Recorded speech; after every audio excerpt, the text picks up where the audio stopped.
Welcome back, guys. Thanks for tuning in. Thanks for taking the time to spend a little time with me. And it's Terrible Towel Tuesday, guys. We're back.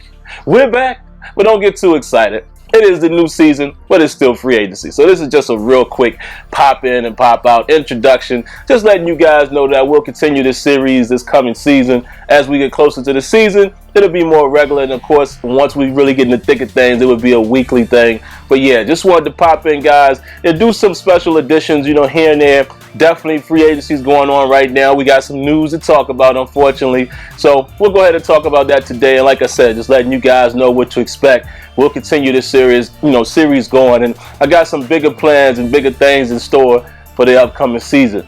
All right, so let's get right into it. Martavis Bryant. Man, listen. I already made a reaction video to the situation. And I was a little pissed off, as you would, probably assume. But I've had a little bit of time to really think and reflect on it. And I wanted to make sure I covered this part of it. I'm hearing that he's battling depression. Now, I'm not making light of that. We all know, depression is an illness just like anything else. People struggle with it. I've known people in my own family that had bad depression, and I've seen things happen to them.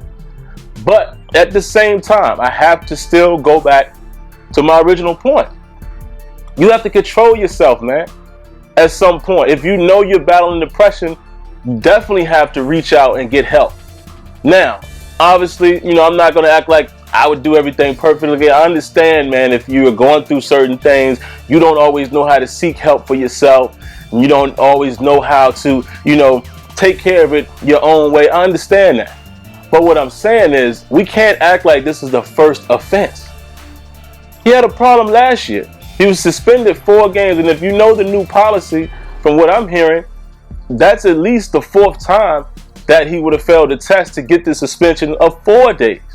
Now being suspended for up to a year, or minimum of a year, that's like a 5th test.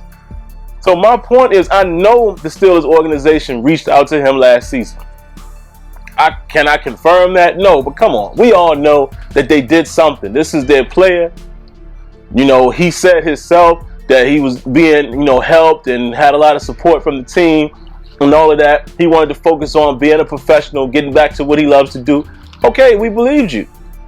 We looked at it, was like, okay, tough situation, but hey, man, we got faith in you. Groom you up. Him and Ben, had his relationship. Ben called him out. He performed.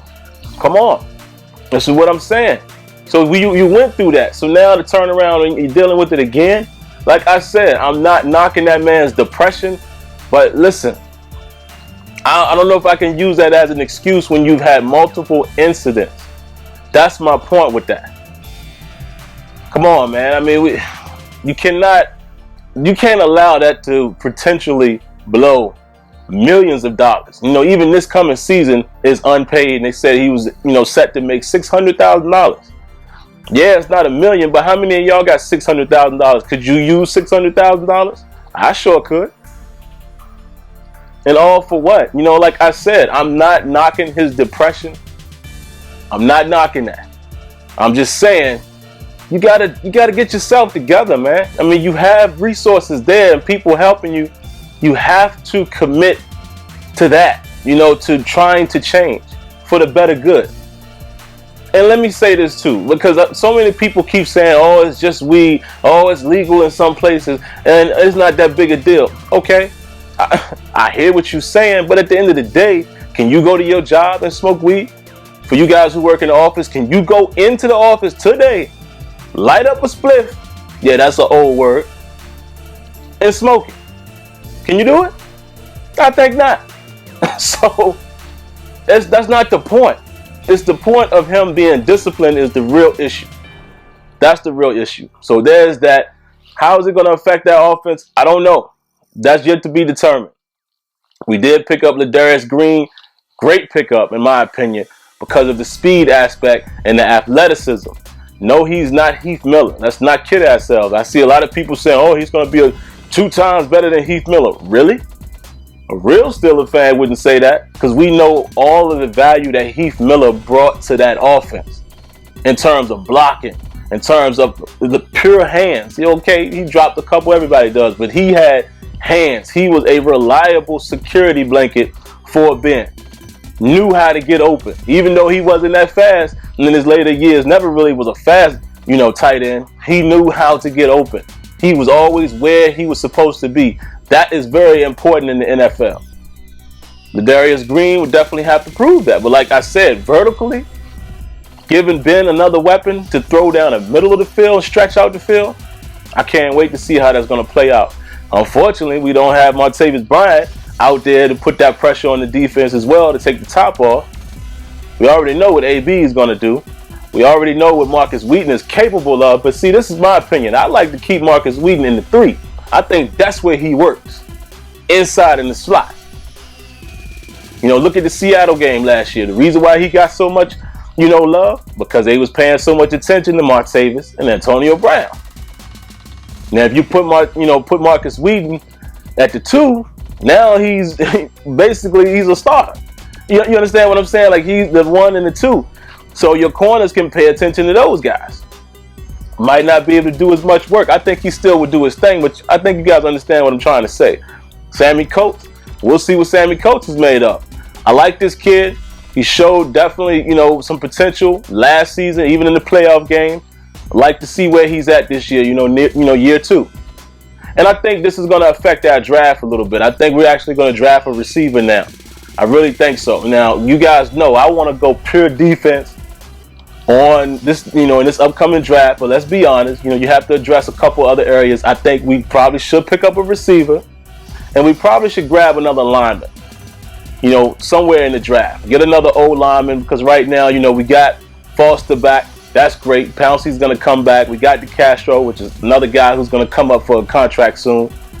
We pretty much got a solid base. Villanueva, I think, would be a lot better this year. He did a pretty good job last year, considering the circumstances. But I think Beachum is probably going to go, unless he's not able to get that money somewhere else. And if that's the case, he'll be right back in Pittsburgh. But we'll see. But maybe grab another lineman for depth. Now, flipping it to the other side of the ball, defense is where we need all the help, guys. Secondary, everybody knows that. We need some help in the secondary, but also a good buddy of mine, and he knows who he is. I'll say his name. A good buddy of mine, Tony, brought this to my attention. He said, yo, think about it on the D-line. At end, who do we have behind Tuitt and Hayward? If one of them go down, who's coming in? That's a good point, because you look at a guy like Cam Thomas, he's probably going to be gone. McClendon is out there shopping. He's talking to the Jets. So you just never know what's going to happen. So definitely on the defensive side, I think we need to grab a couple guys, maybe on the DN, up front. At least maybe one DN, but at least a couple tackles or guys that can play flex positions, something like that. Maybe a middle linebacker, to keep that core solidified. Of course, you got Timmons and you got Shazier, which I think will be an animal as long as he stays healthy. I like my guy Vince Williams as well, but I think it's time to, go ahead and get somebody else in there like a Shazier that's going to be able to be with us for a while. Because, of course, Timmons is 30 now, I believe, or 30 or 31. So, his time would probably be closing as well. You know how that goes. Secondary, definitely need a corner. Definitely need safety help. Now, Sinquez Golston is a guy that I'm very interested in seeing how things are going to work, if given the fact, if he stays healthy. Because I'm pretty sure he's going to be like a slot guy.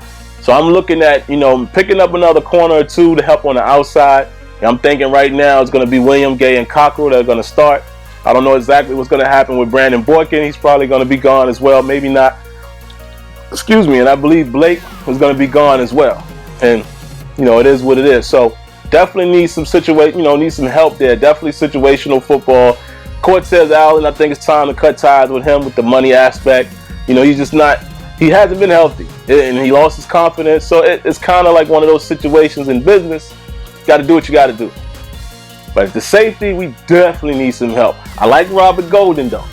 I think Robert Golden is actually a solid player. Just hasn't had the opportunity there. But I think his time has come. He showed up a little bit last year when he got in the game. He even got an interception, in the game. So Be interesting to see what's going to happen then. And let me speak on that safety real quick. The last thing I have to talk about here before we wrap up. Eric Weddle.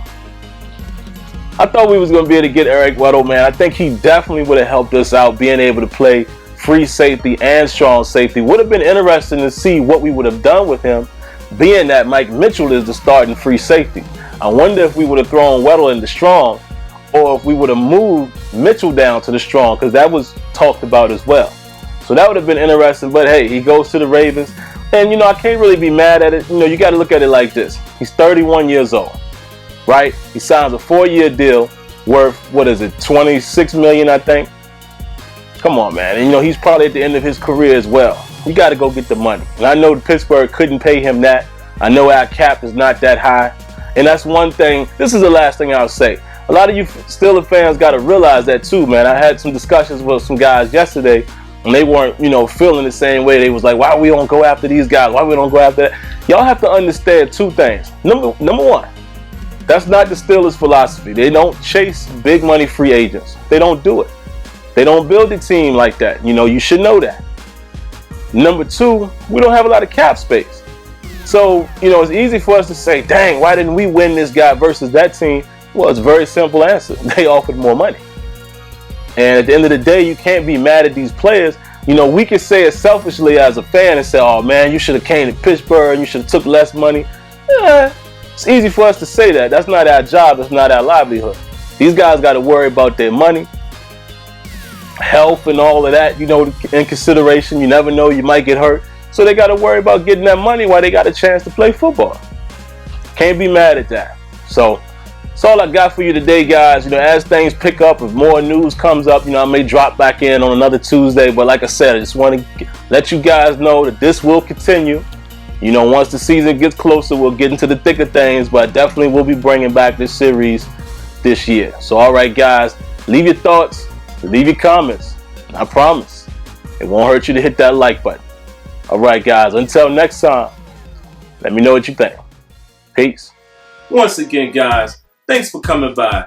And if you want to interact with me live, head on over to Sim Standard Radio every Thursday night at 8 p.m. Eastern, along with Smitty and Azure Effect. The call-in number for the show is down in the description.